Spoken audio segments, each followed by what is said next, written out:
今日要講嘅呢個男人喺香港豪門圈子入面算係一個異數，佢唔係白手興家，而係一出世就企喺絕大部分人奮鬥一輩子都到唔到嘅終點線，含住金鎖匙出世，一接手就係幾十億身家。佢身邊嘅人個個都係你喺電視新聞先見到嘅大人物，連由細玩到大嘅死黨都係第一王何鴻燊嘅千金何超瓊。但就係呢個得天獨厚嘅公子哥兒，最後竟然將老頭一手打拼嘅82億上市王國，短短幾年內敗到得返2億細佬，仲因為挪用公款精入獄，成個家族顏面掃地，從此淡出香港頂級富豪圈。而最令人百感交集嘅係，喺佢成個跌勢之中，一直有人伸出援手，嗰個正係佢老侯嘅生前之友。至於嗰隻手背後係純粹嘅情義，定係另有盤算，恐怕只有當事人先知。等我由頭講起曾文豪呢個人，同佢背後嗰個時代曾文豪嘅老豆曾紀華，或者好多年輕人唔識，但佢當年確係香港數一數二嘅猛人。祖籍福建惠安，書香門第，阿爺係清朝衰公，算係有頭有面。但曾紀華命途多舛，9歲喪父，家道中落，阿媽含辛茹苦，面流大幾個細路。佢小學畢業就跟阿哥去劉江揾食，10幾歲就喺社會上打滾，睇盡世態炎涼，20出頭，佢做咗一個改寫家族命運嘅決定，獨自離鄉，遠赴仙甸討天下。當年仙甸係東南亞重要嘅貿易口華波，聚集米糧，生意興旺。曾紀華由大米進出口做起，開咗間興華國貨公司，慢慢揾到第一桶金，之後生意愈做愈大，紙廠、煙廠、罐頭廠、汽水廠，再拓展到船務、酒店、銀行、房地產，版圖橫跨星甸、香港、星洲、印尼、菲律賓，幾乎覆蓋成個東南亞。好，但係真正令佢躋身香港頂級富商之列嘅，唔單止係財富，仲有佢縱橫政商嘅人脈。二戰期間，曾紀華喺重慶出錢建咗一間抗生素藥廠，捐俾國民政府支援抗日。呢個舉動令佢喺國共兩邊都建立咗深厚關係，同周恩來有交情，同賈介石有往來，同台灣海基會首任董事長辜振甫更係稱兄道弟。呢種能夠跨越政治陣營，喺兩岸三地權貴之間游刃有餘嘅本事，喺成個華人商圈都極為罕見。喺香港，佢同何華新、李嘉誠、鄭裕彤、邵逸夫等人交情匪淺，係富豪圈中備受尊敬嘅老前輩。全盛時期，佢嘅納稅額喺香港數一數二，商界上下無不對佢肅然起敬。所以當1997年5月84歲嘅曾紀華與世長辭，香港各界都為之震動。嗰場喪禮堪稱豪門喪禮嘅經典，到場嘅人物靈堂前嘅賓客名單，隨便望一眼都令人目瞪口呆。李嘉誠親自扶靈送別呢位老友，逸夫專程由清水灣趕到深深谷宮，辜振甫遠道由台北飛嚟就為咗送最後一程。後任特首董建華即使忙於回歸交接，都抽空親提挽聯。超級富豪，政界要人兩岸重量級人物齊聚一堂，個個都係呼風行雨之輩。但嗰日佢哋只有一個身份，曾紀華嘅老朋友呢，就係佢一生累積嘅人脈同江湖地位。不過隆重嘅喪禮背後，一個令人心寒嘅現實正悄然成形。紀華係一個極度偏心嘅黐膠魚，佢有2房太太，原配黃素英係三甸娶嘅同鄉，生咗3子2女。太仔曾文仲踏實低調倫敦大學雙規士，娶咗台灣立委千金，後來做埋政協委員，喺兩岸商界穩紮穩打，真正繼承咗老盧嗰種八面玲瓏嘅作風。但曾紀華最重嘅反而係二太子阮林所生嘅2個仔，曾文豪同曾文能。2兄弟由細到大被捧喺手心，要風得風，住豪宅，揸名車，身邊朋友盡係豪門子弟，大房嘅細路結婚只係低調擺幾圍，2房嘅仔結婚就大排筵席兼送跑車。呢種偏心佢幾乎毫不掩飾。正因為咁，曾文仲喺老嗰班老友眼中反而更受器重。據曾家熟人透露，包括辜振甫在內，若果要提老後輩，寧願揀曾文仲都唔會揀嗰2個被寵壞嘅2房細路，只係曾紀華一意孤行，將最大份嘅財產留俾最實嘅2個仔。曾紀華走後，回籠將包括4間上市公司在內嘅絕大部分遺產全部撥歸慈園林母子大房，分得極少。大女曾文敏只得500萬，僅佔總額3/1000。呢份遺廊後來引發長達多年嘅訴勢，黃素英遠赴台北地院入稟，要求分割台灣嘅遺產，包括一間知名大飯店同銀行股權，但最終敗訴，法院裁定香港遺廊有效，大房只能硬吞。不過喺遺產官司正式開打之前，一場更大嘅戰役已經喺股市悄悄爆發。講呢段之前，要先交代曾文豪嘅成長背景，只有明白佢喺咩圈子長大，先會理解佢後來點解咁意氣用事，不知輕重。曾文豪自細就喺香港最頂層嘅環境中成長，姥姥同何華珊珊係多年老友，兩家毗鄰而居。佢同地王二房藍瓊冷嘅女何超瓊青梅竹馬，佢哋嗰個圈嘅玩伴，隨便數一個都係大名鼎鼎。何超瓊前夫許都亨係船王之後，家族身家約400億。林伯恩個仔林建岳係常客。林青霞老公邢李亞後生時已混熟呢個圈子，佢哋由細玩到大咗，又一齊出席各種豪門聚會，紅白二事都係同一班人。喺呢種環境下，錢係理所當然，社會地位係與生俱來，土力經營生意反而顯得可有可無，因為老頭已經鋪好晒路。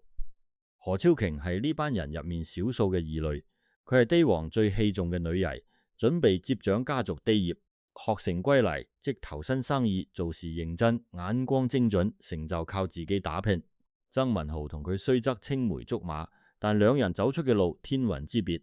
何超瓊後生時做過一件有意思嘅事，恰是5歲嗰年，佢拉埋好友楊獲恩合資開咗間公關公司，命名天機，出自取天下與守天下，無機不能，一個機字點出對時機嘅執着。譚威恩呢個名後係同曾文豪緊緊扣埋一齊，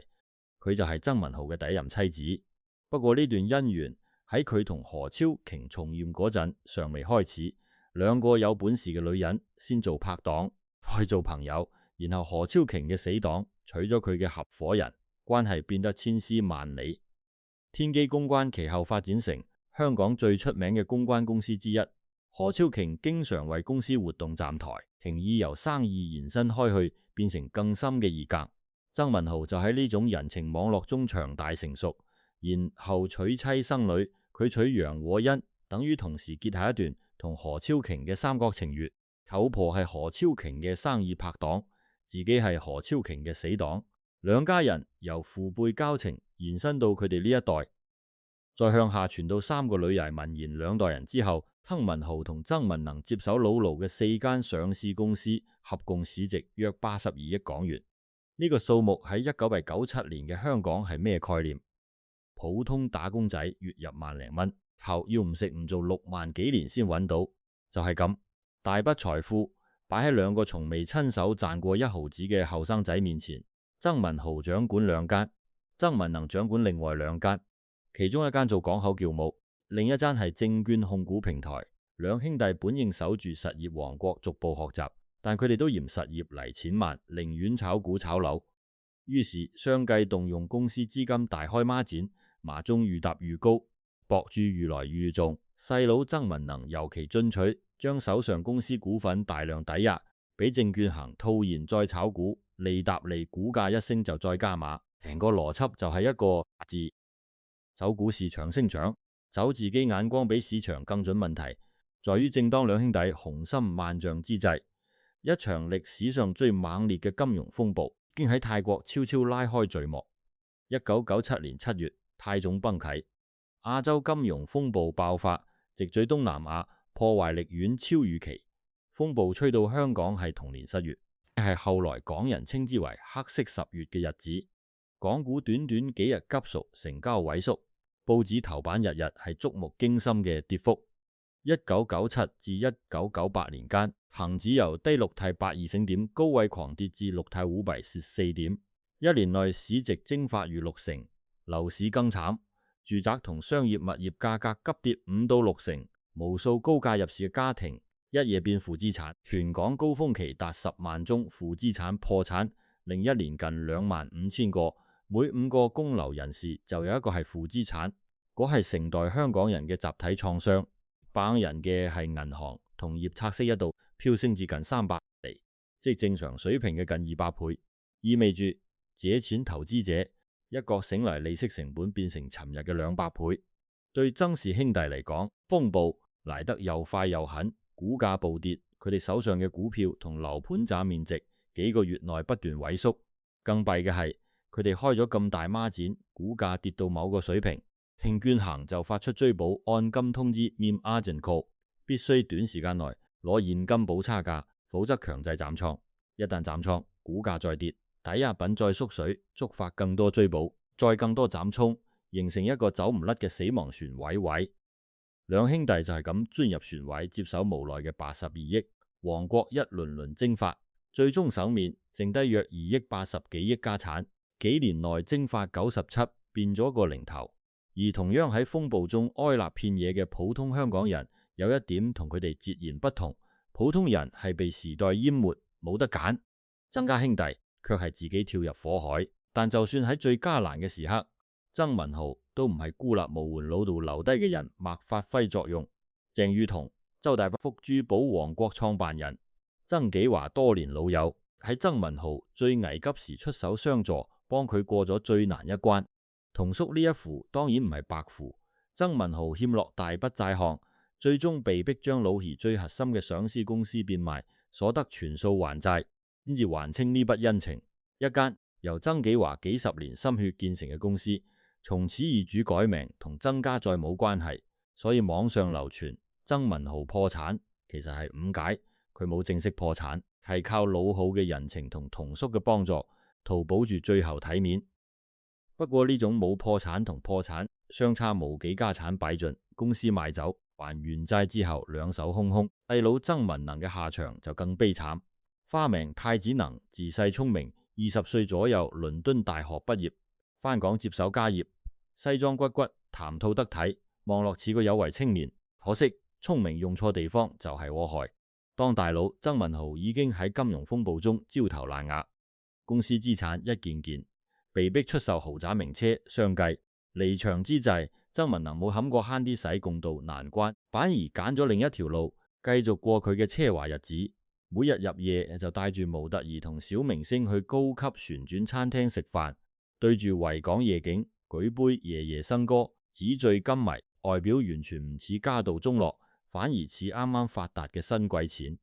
從何來？當然係由公司嚟。曾文能挪用公款約8000萬港紙，一部分維持奢華生活，一部分繼續炒股，幻想有日可以翻本。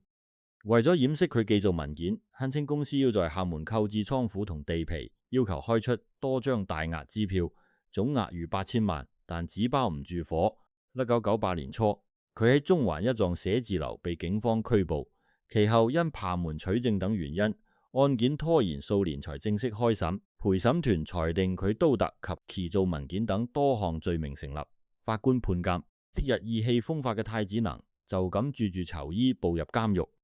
幾年前仲揸住市值數10億嘅上市公司，出入有司機前呼後擁，由高點跌落囚車。不過幾年光景，曾文能坐咗大約6年監，2005-2006年左右出獄。據當時報章報道，佢出獄後日間會去大佬公司坐下，夜晚依然流連中環夜場，吃喝玩樂，生活態度似乎完全冇變。呢種我行我素，令唔少認識佢嘅人都搖頭冷色。而喺成件事發生嘅過程中，何超瓊喺邊度呢？就係故事最耐人尋味之處。香港豪門圈世態炎涼係公開秘密，當你有錢有勢，個個都係老友；當你家道中落，昔日老友往往連電話都唔覆。但何超瓊唔係呢種人。曾文豪落魄嗰幾年，佢從未消失，繼續同曾家來往，風光時到場，唔風光時都到場，從未因曾家處境改變而改變態度。呢種情誼喺豪門圈實屬罕見，因為嗰個圈子好多有餘嘅底色係利益而非人情。不過從另一角度睇，呢段友誼對何超瓊自己都有意義。佢同許呂亨嘅婚姻早喺27年前後已名存實亡，兩人冇子女，多年後先正式離婚。一個冇親生骨肉，喺商場叱咤風雲卻家庭缺角嘅女人，遇上一個由細將佢當姊妹嘅家族，又喺雙方各取所需，彼此填補空缺，係世間最真實嘅人情。後來何超瓊正式認咗曾文豪同楊欣嘅大女曾昭儀做契女，其餘兩個女曾昭亮、曾昭令亦跟住叫契媽，及何超瓊嘅親細妹何超鳳都認三姊妹做契女，兩家人就咁跨越血緣，捆成一團。至於曾文豪本人，佢同楊和欣嘅婚姻最終都捱唔過呢場家變。滕淑欣係個有本事嘅女人，同何超瓊合資開天機公關，喺圈子搞得有聲有色，絕對係女強人。但嫁俾曾文豪後，命運就同呢個家族捆，三個女相繼出世，始終生唔到仔。而喺香港老派富豪家族觀念中，冇仔始終係遺憾。最終兩人離婚，外界盛傳原因正係因為冇仔。楊和欣自尊心極強，冇大喊大鬧，乾淨利落簽字之後，仍同曾家保持良好關係，尤其同曾老太感情好，過時過節照樣出席，展現出名媛最高境界嘅從容。三個喺父母離異後夾，喺兩個家庭之間長大嘅女，反而各自行出一條路。大女曾昭儀喺美國讀工商管理返港後，攻讀中大法律係考獲律師牌，再創辦時裝品牌，係名媛圈活躍分子。佢同郭晉賢拍拖7年，喺君悅酒店擺40圍，使咗7位數，排場十足賓客，包括到皇家族多人契媽何超瓊盛裝出席，換咗4套禮服，親手送首飾做嫁妝，派頭大過親生阿媽。姊妹團有吳雨霏、林青霞繼女贏家善丹。睇賓客名單就知曾昭儀一代已喺豪門圈站穩陣腳兒女。曾昭亮中意時尚，係名媛聚會常客，後嚟嫁俾英國黎巴嫩混血男友。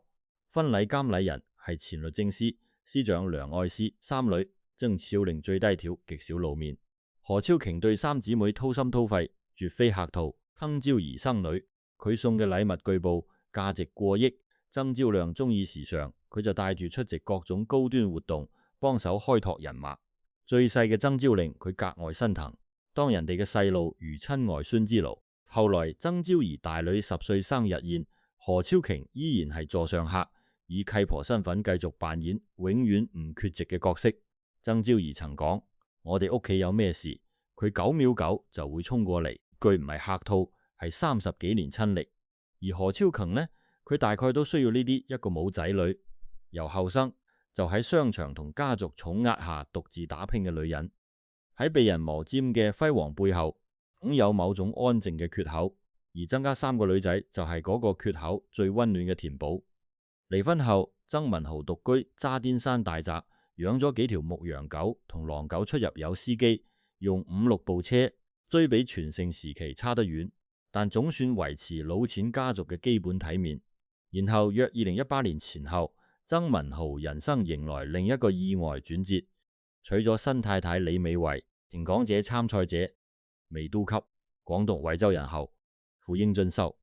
兩人相識僅半年即閃婚，更震撼嘅係結婚當日新娘已有 BB， 宣布婚訊同宣布有孕同步，外界議論紛紛。畢竟曾文豪已過60，李美慧細佢約25年，同佢二女曾昭亮年紀相若。呢種年齡差距向來係港媒最愛話題，但呢段婚姻確實帶俾曾文豪最渴望嘅嘢。2018年女兒出世，2023年老嚟得子，一個名正言順嘅男丁。嗰年佢將近70第5次做爸爸，旁人眼中個仔嘅到嚟好似命運開咗個玩笑。當年因為冇仔離婚，而家呢個年紀仔嚟咗滿月宴，當日何超瓊到場，陳國強即當年由曾文豪介紹俾鄭裕彤，後來喺商界呼風喚雨嘅學王亦有出席。東亞銀行總裁李文橋、時裝大亨曹奇峰都現身，大女曾昭儀緊緊攬住契媽何超瓊合照。曾老太同曾文豪同日慶生，坐場酒席幾乎聚齊晒同曾家仲有往來嘅豪門人物。望住滿面皺紋但滿面笑容嘅曾文豪，抱住初生曾就唔肯放手。呢幅畫面講唔清係感慨定希。近年曾文豪同李美慧長居法國，間中返港。佢喺社交媒體分享莊園生活，草地陽光，細路笑聲，悠閒滿足。2024年巴黎奧運，一家4口專程去睇比賽，影咗好多相。每一張佢都係個普通家長享受遲嚟嘅天倫之樂。身後嗰啲曾經嘅溪王同狼媪，旁成已係上輩子，但歷史唔會忘記嗰啲數字，82億變2億，口頭失生打落嘅江山，俾佢哋幾年擺晒。細佬曾文能嘅鐵槍歲月，同出獄後依然毫無悔意繼續聲色犬馬，大概係整個故事最就良嘅一筆。而大房大仔曾文仲嗰個當年俾老侯冷淡，分家只分到零頭嘅長子，反而後來喺兩岸做得扎扎實實政候委員身份。台灣名門之後做老婆有老侯嗰班真正老友嘅提樓同信任。坑曾紀華嘅老朋友要幫後輩時，寧願幫嘅係佢，都唔係嗰兩個自細被寵壞嘅細佬。世事有時就係咁，老侯追殺嘅得到最多，卻守唔住。老侯忽視嘅嗰個，反而靠自己企穩。曾紀華嘅老朋友一個接一個離去，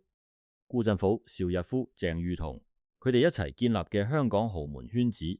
嗰種叱咤風雲、彼此扶持嘅年代，隨住呢代人消散，留下嘅係何超瓊呢一輩。而何超瓊今日依然端莊從容，永不失態。佢係都皇女兒澳門當業接班人，香港上流社會常青樹。曾文豪只係佢眾多死黨入面一個敗咗家產，最後喺老來得子中尋求慰藉嘅普通富豪。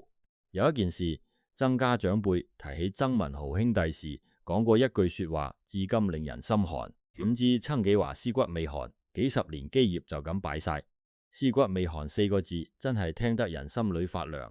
曾紀華由9歲起獨自打拼，星顛重慶、香港、東南亞幾十年風商同算計，建立起旁人望塵莫及嘅商業帝國。佢以為俾咗兩個仔最好嘅起點、最好嘅圈子、最好嘅人脈、最好嘅資產，佢可能冇諗到，佢俾得愈多，佢哋失去得愈快。因為一樣嘢，如果唔係靠自己賺翻嚟，就唔知佢有幾重，就唔知失去有幾痛，就唔會喺最危險時收手。佢哋只係太早太輕，而企咗喺老土花咗一世爬上去嘅高台，所以先至唔知道下面有幾深。法國莊園嘅草地上陽光，而家應該正好。曾文豪抱住個仔，望住遠處嘅天空，係乜都唔想，係乜都唔需要再諗。而嗰82億早已隨住嗰個年代嘅香港消散喺歲月入面。今日嘅故事講到呢度，歡迎訂閱、點讚、轉發，我哋下期再見。